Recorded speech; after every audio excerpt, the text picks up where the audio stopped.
You're listening to AI Prism from Seoul Economic Daily. It's Tuesday, June 9. I'd like to share some thoughts about founders. Yeah, we have a really great deep dive into our sources today. We're unpacking 3 strategic developments for founders and investors tracking Korea's innovation ecosystem. Right, and I mean, the overarching theme here is speed to market via infrastructure. Exactly.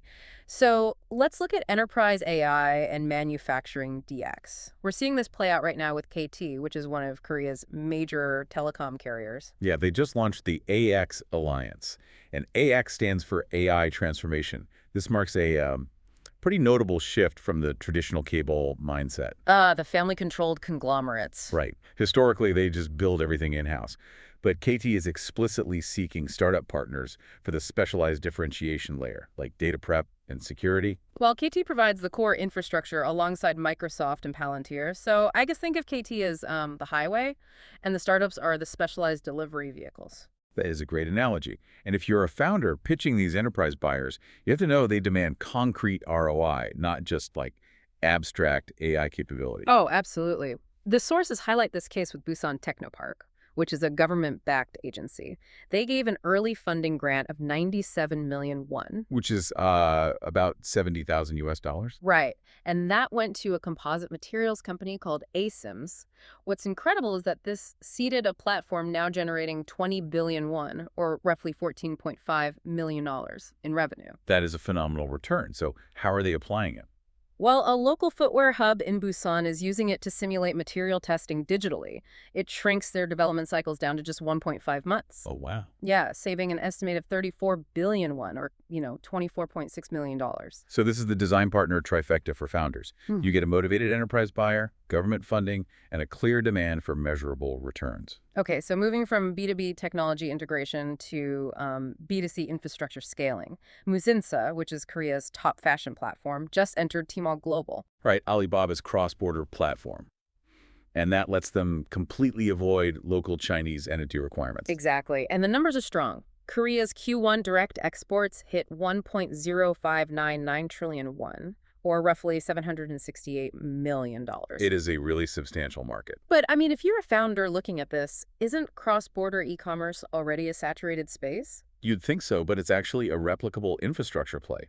Startups that position themselves to solve logistics for micro brands, taking a margin for that back-end work, are finding strong product-market fit. Ah, so they take the operational friction away from the small brand. Exactly.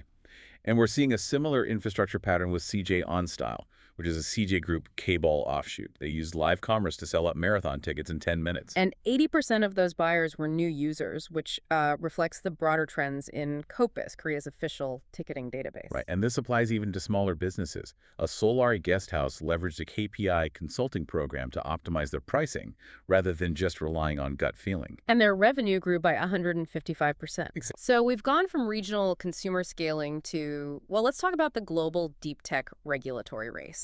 This is where regulatory arbitrage becomes a critical strategy. Right. China just approved NEO, which is a brain-computer interface for paralysis patients.